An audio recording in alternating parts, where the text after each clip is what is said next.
Hey guys, thanks for joining me on another episode of the Blended Podcast. Today we've got Zach Myers with us. He's a good friend of mine who has a bit of a different blended story than most. So I'm excited for him to get to share that with you today, and all the shocking details of finding out really even that you're blended later on in life. So with that, let's get kicked off with this next episode.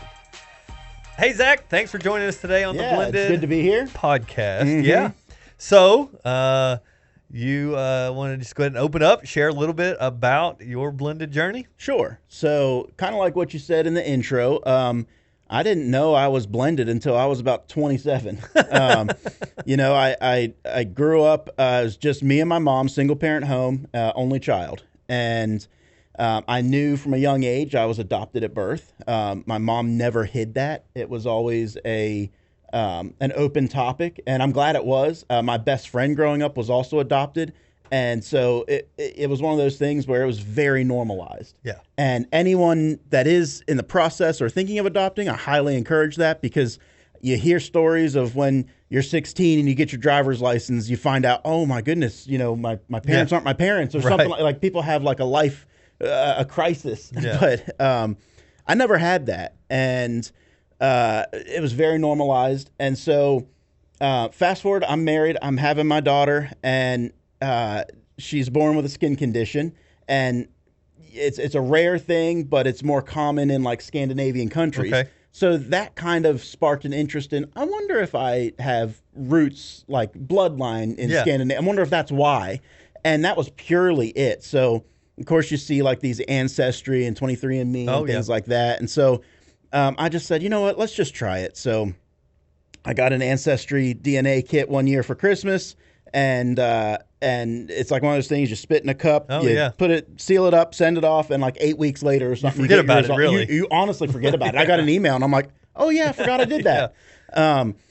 And so I get the results, and, it's breaking down, all my stuff. And I have a little bit of bloodline in Scandinavia, but mostly it's Russian and British and Irish roots, but kind of a mix of everything, as most people are. Right. But there was a little button there, and I'll never forget it. I was at the house, and I happened to be around my wife and my mother-in-law at the time, and it was like, see who you're related to. And so I'm like, yeah, for another couple $100 maybe. Right. But my mother-in-law was like, well, just press and see what happens. So I press it, and it starts listing off these people. And it starts listing like your aunt, your second cousin, you're this, you're that. I'm like, whoa, hang on. Yeah. This is weird. I wasn't ready for this. I was not ready for this. I was waiting for the, we'll show you, but, it's going to cost you. And so I'm going through, and I'm like, okay, this person right here, it says that this is my aunt. Yeah. Like, it says this is my maternal aunt, my mom's sister, my birth mom's sister. Right. So after thinking about it and talking to my wife, talking to my mother-in-law even, and they're just like, what? Because there's a chat feature. Oh. So it was like, why don't you just reach out and just say, hey, does this ring a bell? Do you remember your sister giving up a baby in 89? And it's like, oh, that's such a weird message to send. Yeah. But yeah, so basically because you don't know what I mean, like in that instant she'd be like, no, I never knew that. And then it's like in secrecy, if and it's you're a like, secret, you don't want to blow up another person's life. Right. So I'm like, do I not? And I was like, you know what, I'm just gonna go for it. And it turns out that it was my maternal aunt, and she very much remembered it. It was very much a thing. And they said that, they've kind of been they just were waiting any day, really. They were like, with technology the way it is. Right. I was born in 89. You don't think, at that point, it's way harder to trace down stuff like that. Well, and a lot of things were closed adoption, so you couldn't even find out. Totally. They were sealed. You would not be able to find them out. Totally. And I'm sure, who would have thought 27 years later, here we are with the technology to spit in a tube and it finds your... Right. It's crazy. I know, like, I took one of those tests, and it was more like my mom had passed away, and like I feel like I'm the bridge in generations of like knowing history and knowing who our family was, and then further generations knowing that as well. So I did it more out of research because she wasn't there. Yeah. But I'll be honest, there was a moment when I did it of like, I hope this doesn't open up some family secrets. Yeah. Because I have a friend whose dad was also adopted, kind of a similar situation, and it sent him on a rabbit trail of finding out who his dad's family was after his dad had passed away, and like hitting really close to home in the sense of like his dad's real dad was a guy that checked them out at the grocery store.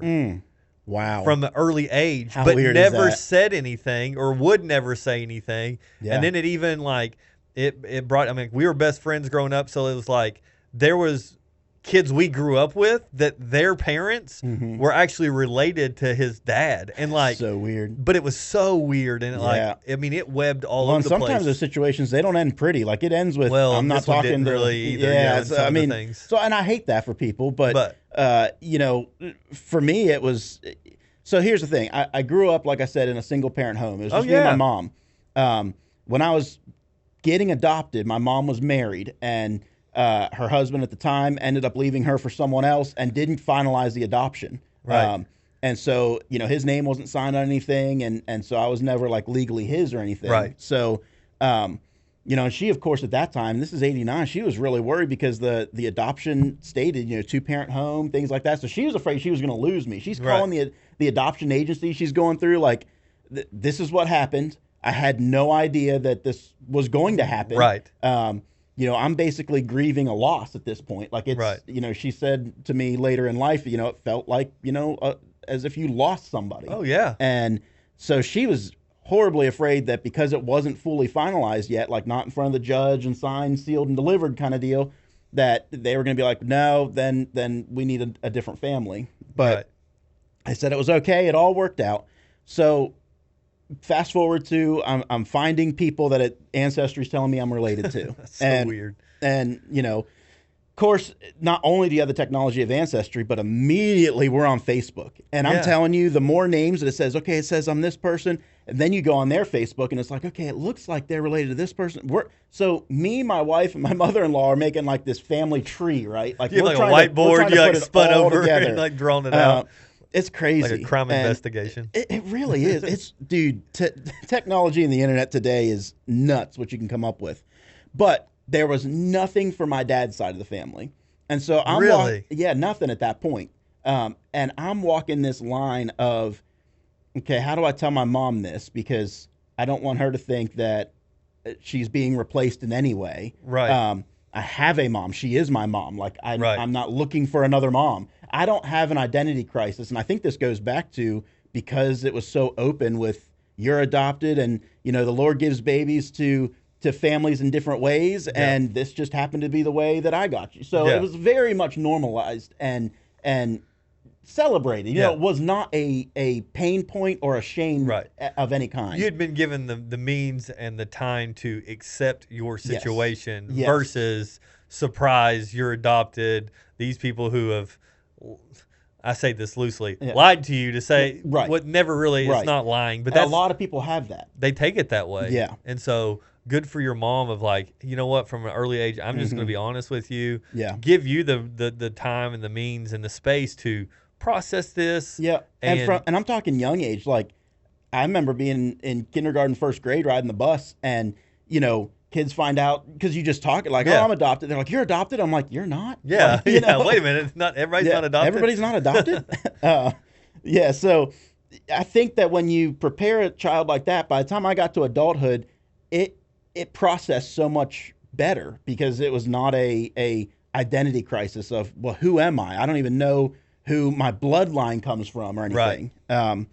So I was very cautious, and I did not want to go down the path of the birth mom, simply because, one, out of respect for my mom. Two, my birth mom, she struggled with some addictions, things like that, and I didn't really want to go down that path, and a lot of it was for my daughter. I didn't want her to have someone introduced in her life that we would have to explain why certain things were certain ways.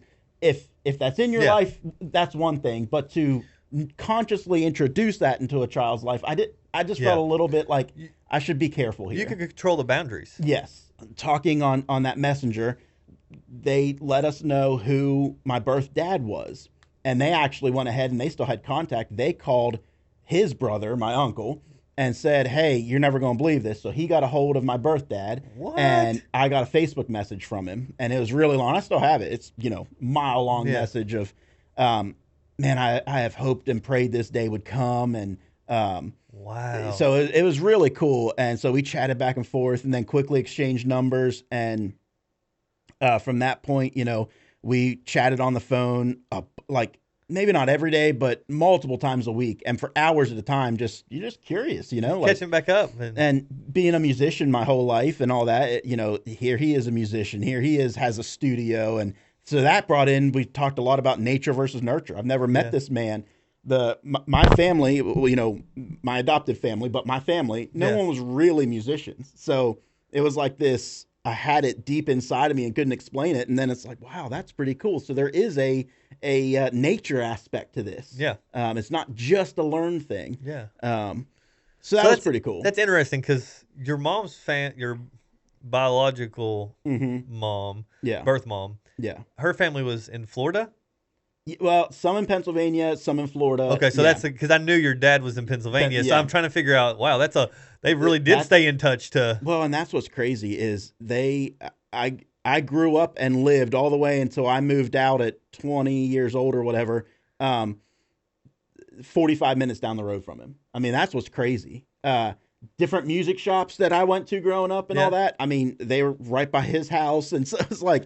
There's a good chance that we could have crossed paths and had no idea, which is nuts. Which is absolutely crazy. And, being a drummer, my uncle, his brother is a drummer. It's just really cool. It is. The whole family has musical background, musical gifting.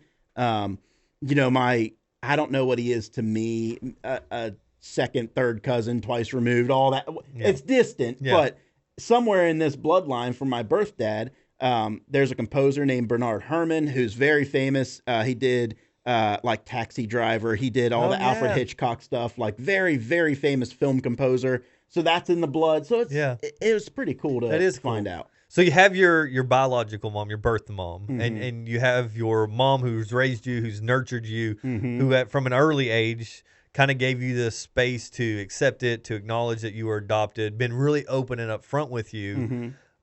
Then when you find that birth mom, there's really no need for that relationship. You know that, but now there's a father figure, a dad that you've not really ever had in your life. How does that conversation go with your mom? Yeah, first conversation didn't go so well. She was taken back, of course. She was pretty upset, but she came around rather quickly. I don't know the whole story. My guess is she probably talked to maybe my aunts or some other people, some of her friends, and they were like, you knew this could happen. Right. I am totally just guessing here. But she came around pretty quickly. My life wasn't lesser not having a dad growing up. There was still that curiosity and that longing for a father. Right. And so I think she realized pretty quickly this could be and here's what I think helped a lot was they started messaging a little bit and talking, and then she met with them fairly quickly because at this time she still only lives 45 minutes away from them. So once she met them and saw that these are good people, I think she then realized, okay, this is a good thing. This isn't gonna hurt my son or his family. This is a good thing. So did she actually meet them before you did? No, so that's the other thing. Not only am I gaining a father, but I also am gaining siblings. Oh, okay. So I'm going from being an only child to now I'm the oldest child, and I have siblings, and it's like I've got a brother and sister on my dad's side. I've got a couple of brothers from my birth mom's side. So it's like, whoa, this is weird. Yeah. Because I've always been an only child. My brother at that time is doing, I forget what it was. He was thinking about going military. He ended up not, but he was thinking about going military. So he was doing something is there a fort, something here? Yeah. One of the forts. I know nothing about military stuff. It's okay.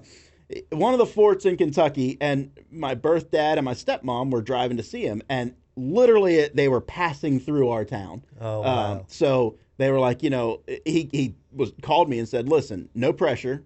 Feel free to say no, but I'm just like, we're going to be going right through your town. So if you wanted to meet, this would be a prime opportunity. And I'm like, oh, absolutely, that sounds Yeah. great. So he comes to the house. It's a big, it's really cool. Just lots of questions, lots of I've always wondered this and I've Yeah. always wondered that, and from both, me wondering things about like where my music ability come from. Him like, man, I've always wanted the best for you, of course. And so now, like, what was your life like? Like, can you show me pictures when you were little? It was a lot of that stuff. Yeah. Um, You never think about that, like, because there are situations where two people aren't in the place to raise a kid. One might not want to give up or to do Right. the adoption, where the other Right. one's like, no, this is what I'm doing. Right. And so it leaves one kind of, in this situation, your birth mom kind of just did her own thing. Right. And not to say she didn't want the best for you, or she obviously gave you up for adoption. That's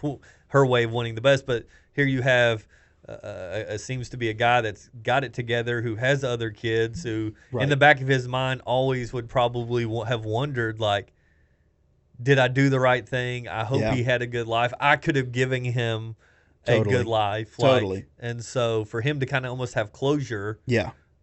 in that sense, probably brought a lot to the table as well. Definitely. Yeah, there's definitely an element of that.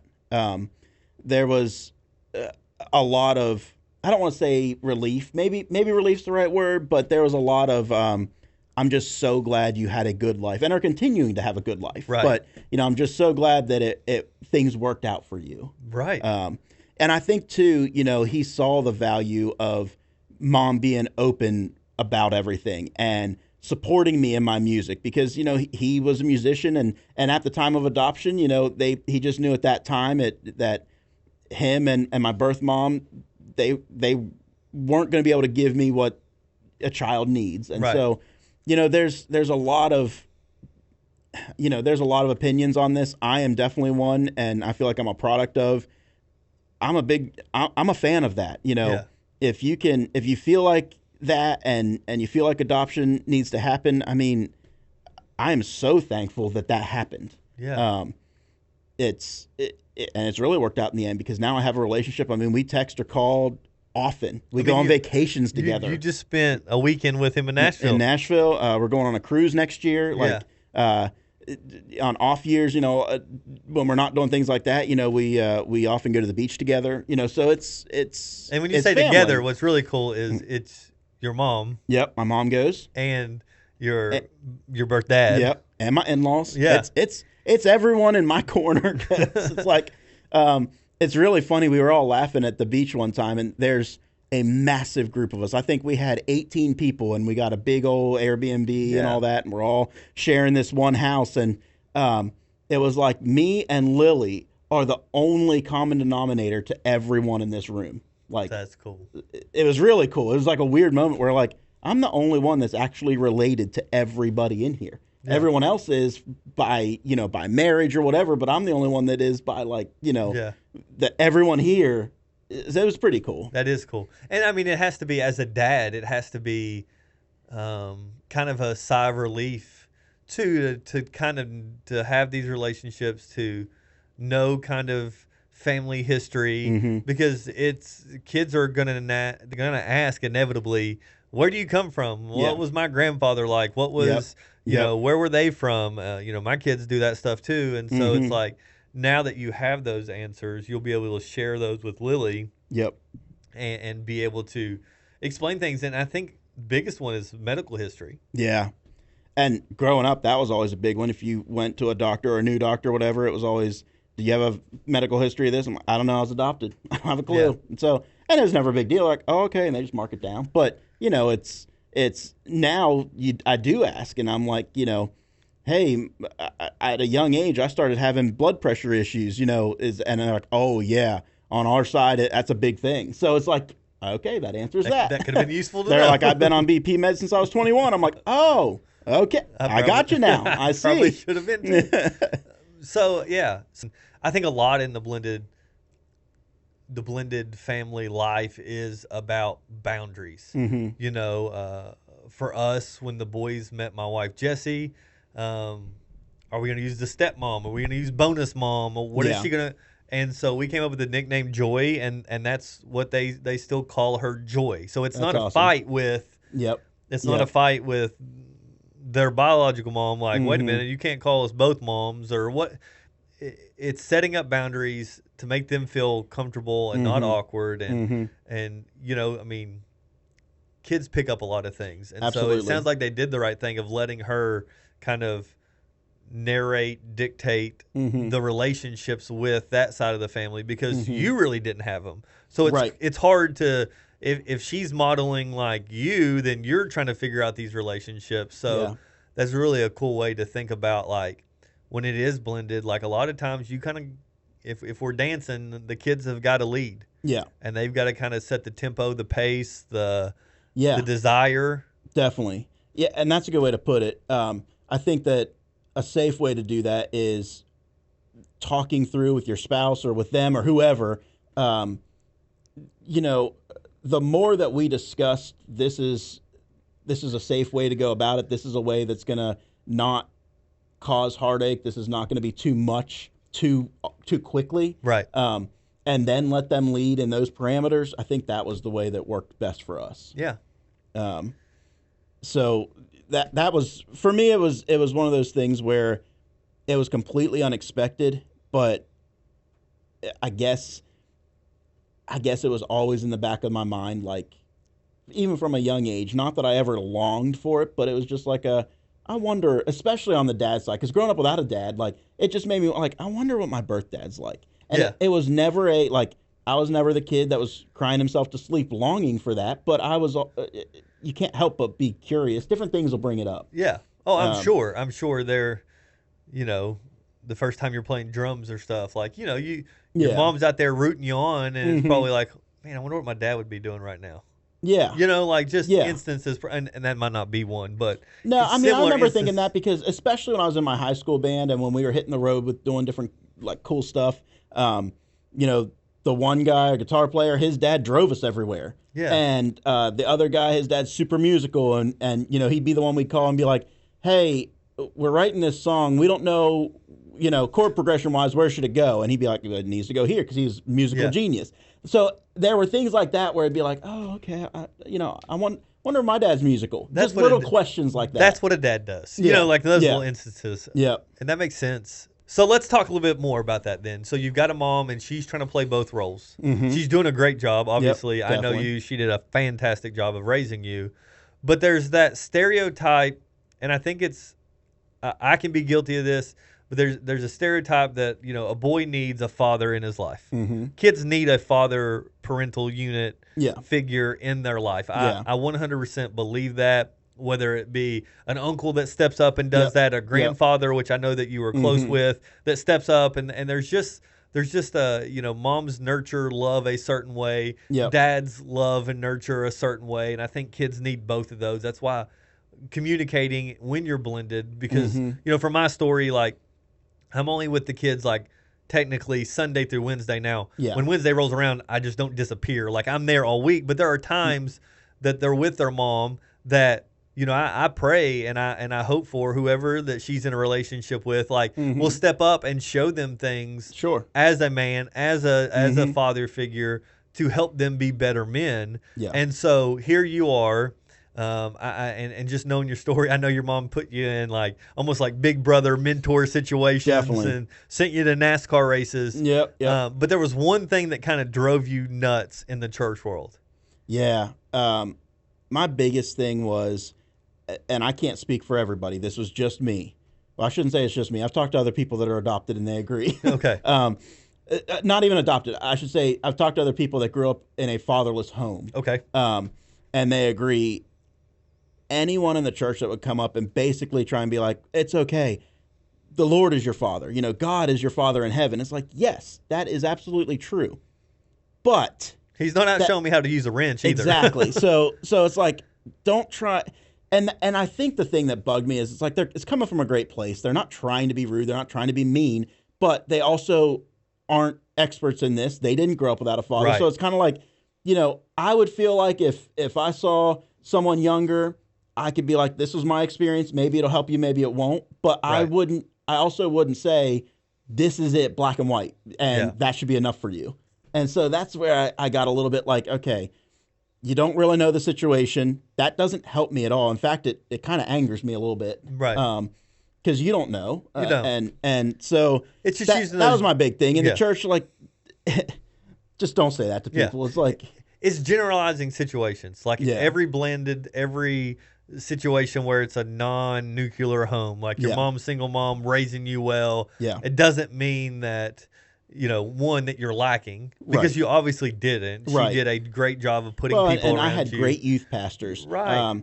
I had, I was in like that big brother type of thing. Yeah. And, it was different. Like when I was in elementary, there were a couple of high school age guys that would, Yeah. just, at that point I was really into sports. So it was like, hey, let's just go shoot the basketball a little bit. Yeah. And, things like that. Coaches that can step up. I had great coaches. But we just generalize that because it is not the picture perfect picture. When you take Yeah. the snapshot and it's just you and your mom standing there, something's lacking. Yeah. And so I've got to come up and tell Well, him everything's going to be okay. Exactly, and that was the thing. Was like, you think that I'm broken and hurting, and I'm Right. not. Right. And so that's where it's like you don't even know the situation. Right. And not to mention, I had a lot of friends through different ages, from elementary to high school to even past that, where I was really close with their dads, and Right. their dads were father figures to me as well. So, Right. I don't feel like I ever really lacked the male showing you what it is to be a man. I don't think I ever lacked in that, because I had a lot of great people around me my whole life to show me what that was. Right. And the old saying, it takes a village to raise the child. Absolutely. It does. And I think as the church, as just men trying to figure it out at times, like, we can look and be very territorial Yeah. and not want other men in our kids' lives because I'm dad and I can do it all. I'll be Right. honest, like, at church, we're starting a youth ministry up, and I'm excited for my sons to have a youth pastor. Yeah. That's not you. That's not me. Mhm. And because, like, there's a certain way that I do life and the way that I have a relationship with God, but that doesn't mean that has to be the one, the end all be all for them. And so having another male in their life Yeah. to demonstrate, to disciple, to do all the things. Mhm. And I think that's why it's so important in a blended family. Even, like, there are things that the boy's mom, Mhm. she's good at, and Yeah. she can teach them and show them.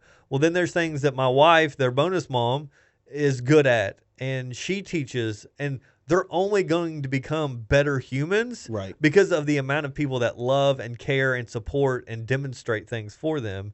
And so I think it's really cool in your story. Like, you might not have had that at a young age, like from your biological dad, but you got it from all these other people in your life. And now at 27, you Yeah. kind of get to nurture that relationship with him, and he gets to then pour into you in that season, Yeah. which has been a really big musical season for you. Definitely. And I just think of what perfect timing Yeah. it would have been. Well, and it was cool too, because I met him at 27. Here we are 6 years later, Right. And closer than ever. And I just keep going back to, timing is everything, because who's to say that it would not have worked out this way had we met much earlier? Had I Right. met as a teenager, and definitely if I was a minor, based on my mom's reaction, I don't know that she would have okayed it. Right. So, which would have been lacking for her as well, because she's very close with them too. Yeah. So she is benefiting from this as well. So you were talking about, letting the kids, it's kind of like a dance and letting the kids lead. Yeah. And that got me thinking, my dad very much did that. It was very much control is with me, the ball's in your court, however you want to handle this. I'm here. I'm anxious to meet you if that's what you want. If you need space, that's fine too. Like, Right. there was no pressure. And so I feel like if you're in this situation, that's a great way to go, because there was zero pressure on my end of, well, I don't know about this, but I can tell he really wants to, so I should for him. It was Yeah. like there was none of that. There was no, I got to get our families together because this is what he's expecting. Well, and can you imagine? He's waited 27 years, Right. hoping every day to get to meet you, to Yep. find out Yep. a nugget of information, to Yep. read that you're doing well in the paper, kind of like somebody bump into you and they, Yeah. somehow he knows it's you, and the whole Yeah. thing. And so, yeah, I'm sure that was a difficult thing, and I think that's I think that's a lesson for all blended because, Mm-hmm. I can remember when Jesse, found out that, which is my wife, like found out like I had two boys, and then I would send her pictures or tell her the stories. Like there was a season like she could not wait to meet them, Mm-hmm. but we waited the 6 months to make Yep. sure, Yep. and then even at that point, like you said, like then you let the kids lead. Like we introduced them, Yep. they would ask like, "Hey, can she come over and have dinner?" And then so that kind of opened it up to it just wasn't shoved in their face without Yeah. control. And I think a lot of the times that you see situations like yours or situations like mine where you're bringing an outside parent in that doesn't have a relationship Mm-hmm. and they're thrust in forefront, Yeah. it's a lot to process for a kid. Oh, it definitely is. Whether you're 27 or you were 6 and 4 like my kids, like Yep. there is still a lot to process, a lot to figure out, a lot Mm-hmm. to in your mind, and you've talked about it a lot on this one, like a lot of the how is my mom gonna feel? Yeah, that was a big one for me. That was a hard phone call. Yeah, And then a lot of my questions early on were like, well, you have this new family. Do they know? And at that point, my sister, I think, was 17, and she wasn't even 18 yet. And he had, I think, always had plans of maybe when she was 18 or 20 or something that he was going to tell them both at the same time. My stepmom knew. I think he told her on like the second date or something. Wow. That he had given up a child for adoption, and that it was a good thing. Went to a good family. Yeah. And so that was known. It So wasn't then a he had- shock to them. he had to break the news to your siblings. Though. Yeah. He took them out to eat and told them. And I think that their initial reaction was, "Well, how does mom feel?" And kind of like how I was. It's like everyone kind of goes to, well, "What's mom thinking?" Yeah. And I feel like that's a very natural reaction. Yeah. But as soon as they knew that, okay, so she knows, and all that, it immediately became like we're really curious about each other. So Yeah. we would text back and forth and just kind of got to know each other, and it's really, really cool. So do you have a pretty decent relationship with them then? Oh, very much so. Last year, my sister got married. My father-in-law, who's a pastor, he married him. Like we all went to Pennsylvania, and he did the wedding, and my mom's there, I'm there. My wife, daughter. It was awesome. Right, and I think that's one of the biggest things we try to do with the podcast is we try to share the different sides of blended. Because there are so many, and I think we get so focused on, the stories like Mike's last time, or my story, where I'm blended and remarried, and then I'm blended because my dad's remarried. Like that's a lot of them, but there's a lot of blended where grandparents, aunts, uncles are raising a non-nuclear family in the sense of they're raising a grandchild as their own, or and every one of those situations, and even to the point of like. Blended, the things that we try to do as a blended family are things that would work well in a regular family. Yeah. Communicating, being flexible, making things about the kids, not bad mouthing a parent. Like how many times growing up did, as a guy be around another boy and his dad and hear that dad bash on that boy's mom. Like that's never a healthy place. No. And so those things, whether we're saying they're for blended families, they're just things that would help whether they're really blended or they're not blended at all. And so if you didn't know, Zach runs the camera. He edits all of this for us. And so when I say we kind of have a blended connection there. And so I don't know. I like to end the kind of the episode with a couple questions. Like if you could go back to 6, 7, 8-year-old Zach finding out that you were adopted, what would you tell yourself? I'm a very impatient person, and my wife would attest to that. So I almost wouldn't tell my 6 or 7 or 8-year-old self anything because I wouldn't want to wait. I would not want to wait 20 years. That's true. I think it played out perfectly, and I think had I known something at that time, it wouldn't have played out as perfectly as it has already. So I think I'm one of those that I'm better off just not knowing. Yeah, and obviously it has a lot to do with how great your mom did. Yeah. Of telling you. I mean, I know a lot of people. I say a lot. I know several people that have been adopted, And it doesn't always turn No, out it this doesn't. way. No, it And a doesn't. lot of them get to 16, 17, 18. Yeah, They find out they're adopted, and it just unlocks some inner rebellion in them. definitely. And they go and sow some wild oats, and then somewhere later in life they look back and are regretful of those times. Yeah. I So think that's a key thing right there, though, is don't use it as a crutch. I mean, yeah, anything that happens to you in life, you can use as a crutch, or you can use as, I'm going to learn from this. I'm going to be better because of this. so how do you see this in the way that you parent Lily? What do you think the biggest takeaway for you as a dad is that you've learned from being in a blended family? Yeah, I think a big one is um, encouraging her. I mean, she's only 7, but encouraging her that she can be whatever she wants to be. Right. There are no limits. Just because dad's a musician doesn't mean you got to be a musician. Just Right. because, mom's really into makeup and fashion doesn't mean you need to be into makeup and fashion. Like, Right. I push that a lot. And honestly, that was what was instilled in me at a young age from my mom was, you love music. You want to hit the road right out of high school with this band and go do music full time. I encourage and support you. Right. That's not every household. No. No, not at all. Most households, especially at that time, are you're going to go to college and get a good job. Right.